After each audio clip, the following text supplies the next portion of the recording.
আসসালামু আলাইকুম চাকরি প্রত্যাশী বন্ধুরা, আজকে আমরা শিখব কিভাবে গ্রামীণ ব্যাংক এ আবেদন করতে হয়। তো আমি চলে আসলাম গুগলের সার্চ বক্সে। এখানে আমি পেস্ট করে দিচ্ছি। তো লিঙ্কটা আমি আপনাদেরকে ডিসক্রিপশন বক্সে দিয়ে দেব। আচ্ছা, সার্চ করলাম। সার্চ করার পর আমাদের সামনে একটা ইন্টারফেস চলে আসবে। সেখানে আমরা দুইটা পদে আবেদন করতে পারবো। মূলত আমি আবেদন করে দেখাচ্ছি এইচএসসি পাশে কিভাবে আবেদন করতে হয়। সেজন্য আমাকে কি করতে হবে, অ্যাপ্লাইড পোস্ট অর্থাৎ এখানে আমরা ক্লিক করতে হবে এবং দ্বিতীয় নাম্বার অপশনটাতে আমি যাব। আচ্ছা, দ্বিতীয় নাম্বার ক্লিক করলাম। তারপরে আমরা কি করব, আমাদের যে সেন্টার হবে পরীক্ষার, তো সেখানে আমি আমার বাড়ির কাছে যেটা সেটা সিলেক্ট করে দেবো। রংপুরটা আমি সিলেক্ট করলাম। সিলেক্ট করার পর আমি এখানে আসব এবং আমার যে পার্সোনাল ইনফরমেশনগুলো রয়েছে সেগুলোকে আমরা পূরণ করে দেব। অর্থাৎ আমার নাম লিখব ইংরেজিতে এবং আব্দুল আলিম লিখব। তারপরে এই নামটাই আমরা আবার বাংলায়ও লিখব। আব্দুল আলিম লিখলাম, তারপরে বাংলায়। এরকম সবগুলো ইনফরমেশন আপনারা পূরণ করে দেবেন। আমাদের একটা জিনিস খেয়াল রেখে এই ফর্মটা পূরণ করতে হবে, যেন আমাদের এই ফর্মটাতে কোনো রকম ভুল না হয়। আমি আমার সব ইনফরমেশনগুলো পূরণ করে দিলাম। তারপরে আমরা চলে যাচ্ছি। আচ্ছা, আমি মেয়ে না ছেলে সেটা মেল দিয়ে দিলাম এবং আমার রক্তের গ্রুপ কি, আর আমি কি ম্যারিড কি না আনম্যারিড সেটা দিয়ে দিলাম। তারপরে আমি দিয়ে দিলাম হচ্ছে আমি কি হিন্দু না মুসলিম, তো ইসলাম দিয়ে দিলাম। তারপরে ন্যাশনালিটি অর্থাৎ বাংলাদেশি দেওয়া থাকবে। ন্যাশনাল আইডি কার্ডটা আমরা এখানে বসে দেব। তারপরে আমরা হচ্ছে আমার হাইট, আমার ওয়েটটা আমি এখানে বসে দেব। আচ্ছা, তারপরে আমরা আসবো হচ্ছে অর্থাৎ আমার ডিভিশনটা হবে রংপুর। তো আপনাদের যেটা হবে হোম ডিস্ট্রিক্টটা হবে হচ্ছে গাইবান্ধায়। আচ্ছা, তারপরে আমরা আসবো হচ্ছে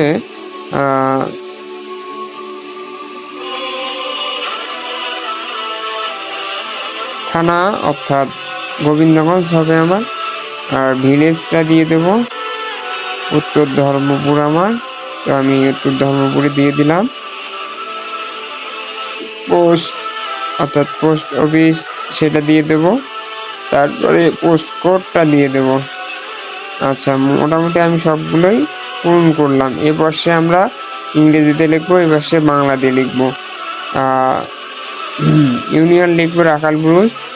আচ্ছা, মোটামুটি আমি সবগুলো ইনফরমেশন পূরণ করা আমার হয়েছে।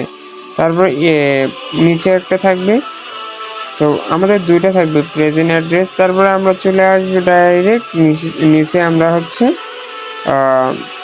আমাদের এডুকেশনাল যেটা আর কি, এগুলো পূরণ করে দেবো। এসএসসি প্রথম, তো আমি এসএসসি সায়েন্স। তারপরে আমরা কোন বোর্ডে, দিনাজপুর বোর্ডে। তারপরে আমরা রেজি নংটা দেব। রেজি নংটা দেওয়া হয়ে গেলে তারপরে আমরা যাব হচ্ছে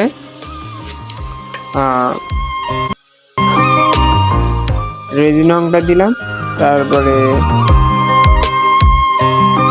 মোটামুটি আমার সব কিছু সিলেক্ট করা শেষ, যেমন সিজিপিএ এগুলো আমি সব দিয়ে দিলাম। আচ্ছা, আমার রোল নাম্বার, আমি কত পয়েন্ট পেয়েছি, কোথায় থেকে কোন স্কুল থেকে পাস করেছি, কত সালে পাস করেছি, সব কিছু আমি মোটামুটি ইনফরমেশন দিয়ে দিয়েছি।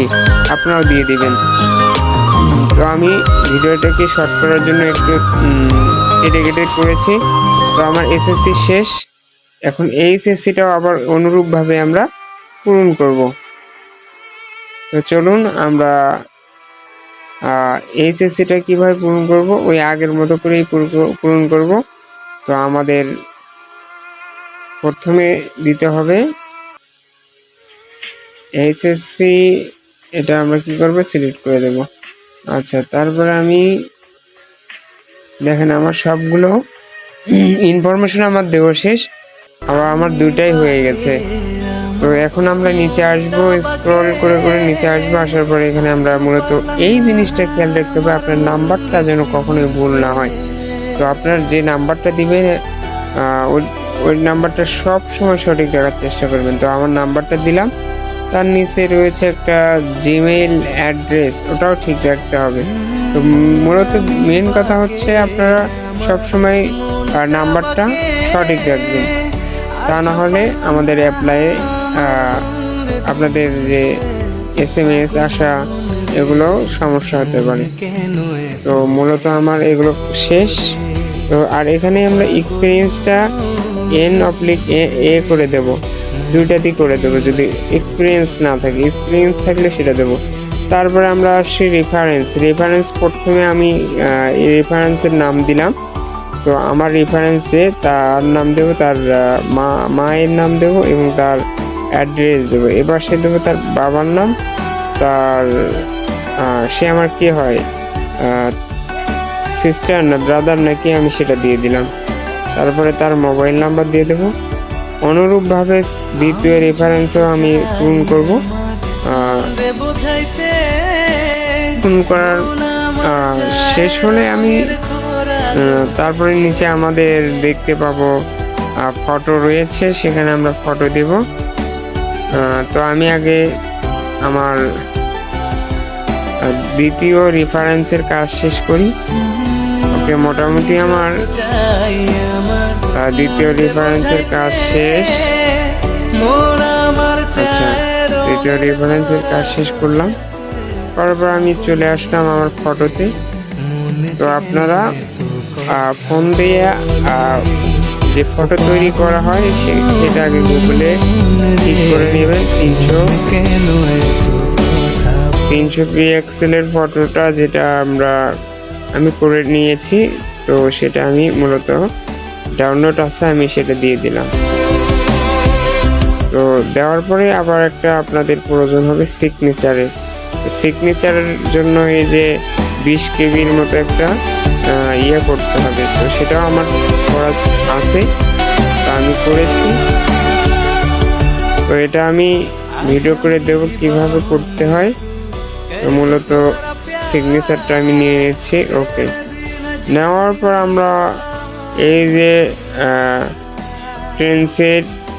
ট্রান্সলেটিভ যে আইডিটা রয়েছে, এটা আমাদের মূলত রকেটের মাধ্যমে পেমেন্ট করার পর আমাদের একটা কোড পাবো। সেই কোডটা আমরা ওখানে বসে তারপর সাবমিট করব।